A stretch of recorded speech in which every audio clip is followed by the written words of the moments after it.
Great Lakes Prepping here. In this edition of the Sunday Soup series, we're making a cream of potato soup. Now there's a million different ways you can make potato soup, and honestly, I don't think I have one favorite recipe. Potato soup is definitely among my most favorite soups, and I just can't bring myself to narrow it down to just the one recipe that I consider my favorite.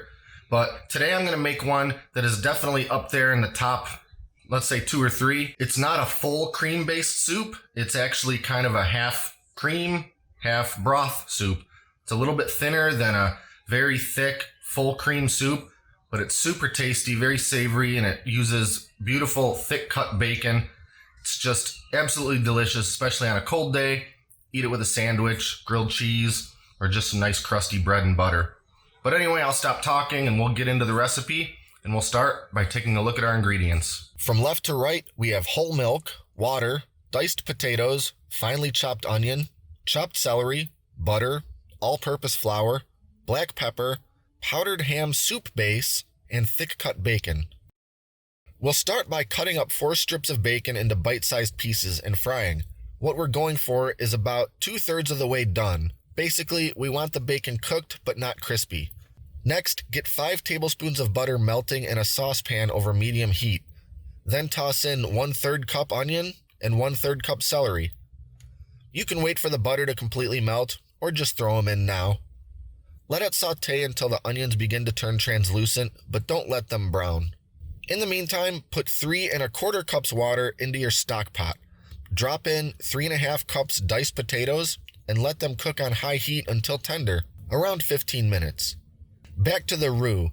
When the onions are translucent, sprinkle in 5 tablespoons of flour and stir thoroughly.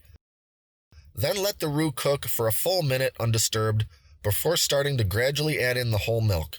What we want to do is add a little milk at a time, stirring constantly, letting it thicken up a bit, adding a little more milk, keep stirring, and keep repeating that until we've added 2 full cups of milk. Don't worry if the mixture seems a bit thin by the time you've added 2 cups of milk. Turn the saucepan to low heat and stir occasionally. By the time the potatoes are softened up in your stock pot, the cream mixture will be just the right consistency. Back to the potatoes. Once the water has gotten about to a high simmer, add in 2 tablespoons ham soup base and 1/2 teaspoon black pepper. 2 quick notes about this step. 1. You can optionally add in 1/2 teaspoon of salt, but the powdered ham soup base I use is already quite salty, so I don't add in any extra. 2. If you don't have any ham soup base, you can use 2 tablespoons of chicken bouillon granules instead. I do recommend using the ham soup base though, and I'll put a link to the kind I use in the video description. Now add the bacon and give everything a good stir. Once the potatoes are tender, just pour in the cream mixture. I use a rubber spatula to scrape as much of it in as possible. Give everything a good stir, and then just let it all cook a few more minutes on low heat. Now it's time to serve. Garnish with some fresh ground black pepper and a pinch of fresh or dry chives.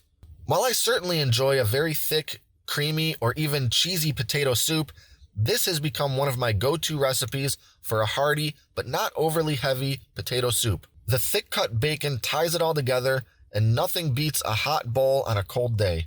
If you liked this video, click the subscribe button and stay up to date on all our latest videos, including next week's edition of the Sunday Soup series.